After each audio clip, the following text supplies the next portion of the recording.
6 tips for better cinematic videos. Let's go!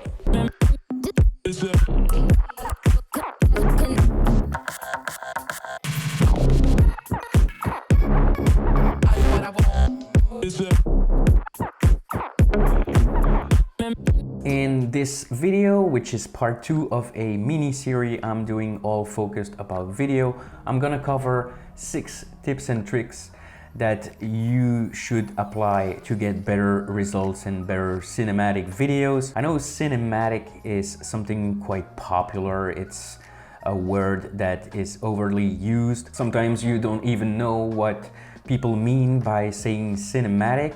Is it because it's slow motion, because you have the 16:9 crop? So no matter what camera you are using, whether it's a Canon camera, a Sony camera, a Panasonic camera, a Fuji camera, a Blackmagic camera, or even your iPhone, these tips and tricks will also apply. Tip number 1, select your frame rate. You have on most of the cameras different frame rates possible. You have 24 FPS, 30 FPS, 60 FPS, and 120 FPS. All these are quite common frame rates, but they don't all apply to the same thing. 24 frames per second, for example, is what I'm using right now when I'm talking. It's something that you are going to use to shoot scenes in real life with things happening in real time. And also 24 frames a second is a standard in the movie industry. It's the frame rate that gives you the most natural motion blur. On the other hand, you have 30 frames per second, which is more used in the television industry for the news, for example, or when you're watching sports. 60 frames per second is basically for slow motion. You're gonna drop your 60 frames per second in your timeline, and you're gonna reduce the speed of that clip by 40%, and your footage will look a little bit more dreamy, a little bit more slow and smooth. It's really something that you need to use for more slow motion and B-roll. And 120 frames per second is exactly the same, but you are going to slow it even more, and it's also for your B-roll and for your little slow motions. Tip number 2, shutter speed. You need to understand something in video. You always double your frame rate for your shutter speed. That's the 180-degree rule. That's something that is mandatory. If you shoot in 24 frames per second, you should have your shutter speed at 1/48, 1/50. It depends on your camera. Some camera allow you to have 1/48 and others don't, so you use 1/50. If you shoot in 30 frames per second, you should use 1/60. If you shoot in 60 frames per second, your shutter speed will be 1/120 of a second. And if you shoot in 120 frames per second, your shutter speed will be 1/240 of a second. Tip number 3, aperture. What defines a cinematic look? It's the separation between the background and your subject. So you should change your aperture to be the fastest possible. Now, don't be fooled. Fastest mean that you need to have the lowest number on your aperture. So if you shoot with the nifty 50, for example, with a 50mm 1.8, your aperture needs to be 1.8, and it's gonna make a nicer bokeh. You're gonna have separation, and for some other shots, sometimes you want to crank it up. If you are setting a scene, for example, if you are on a gimbal and you do a opening shot with a nice landscape, well, you can always maybe change that if you don't have a foreground.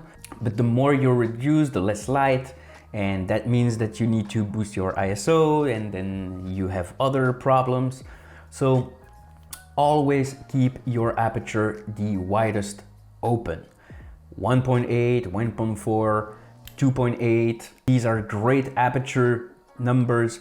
You should use them. You will have a nice separation, a nice bokeh, a nice shallow depth of field, and you will have pleasing images. Number 4, ISO. So let me recap what ISO is.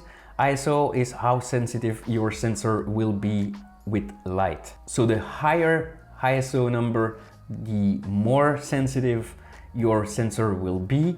But the problem is, the more sensitive it is, the more noise it introduces. On some cameras that isn't really a big deal, like full frame cameras.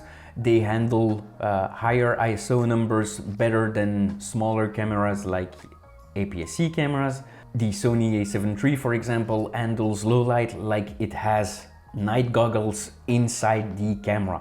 But on little cameras like the Canon M50, it's an APS-C camera, it has a smaller sensor and it doesn't do a really great job in low light. So what I recommend is never go above 800 ISO.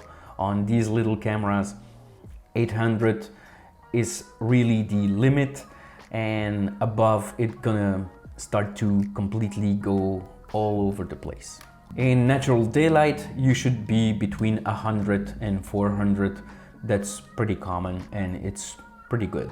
Okay, so right now we are at one point where we covered the basics. You have your frame rate that actually sets your shutter speed that you can't really change, and then you have your aperture, which is going to be wide open to have a nice separation, and your ISO. ISO should be in daylight around 100, but if you shoot wide open and your shutter speed is kind of fixed, how do you control light? And that's where tip number 5 comes in.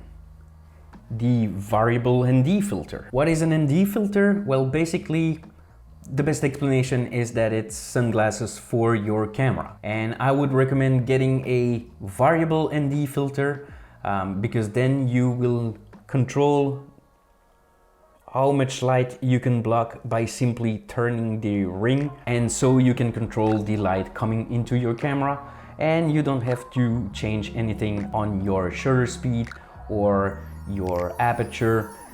Simply use an ND filter. What I also recommend is getting a bigger one. This is a 72mm filter thread ND filter from Gobi. They are not sponsoring this video. Buy a bigger one and use step-up rings or step-down rings to put on smaller lenses, and so you can use one filter for all your lenses.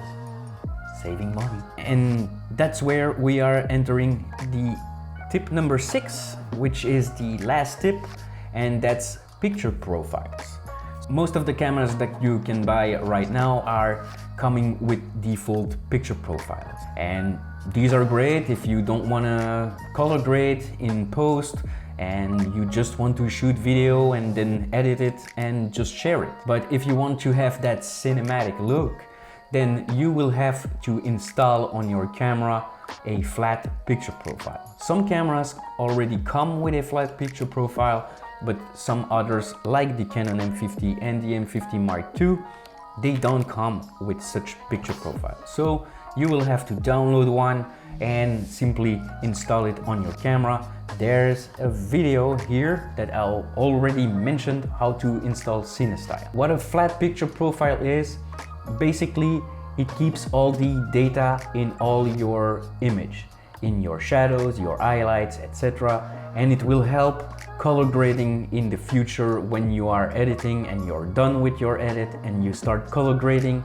It will help you give that more cinematic look. You will have control on how dark your shadows will be, how white your highlights will be. You have the control over the look of your video. Using a flat picture profile means also more time into editing, so be aware of it. If you're recording simply YouTube videos, you don't have to do all this. You can use one of the standard picture profile already installed on your camera. But if you want to do those cinematic videos or those little commercial or epic B-roll, etc., well, you should shoot in flat picture profile and then color grade it in post. So these are my 6 tips to shoot better quality and better cinematic videos. If you enjoyed this video, make sure to give it a thumbs up. It always helps the channel. If you have any comments, make sure to use the comment section below me. And if you are new to the channel, well, welcome. I invite you to click the subscribe button and activate the notification bell so you will be notified when I upload a new video. And until next time, see ya.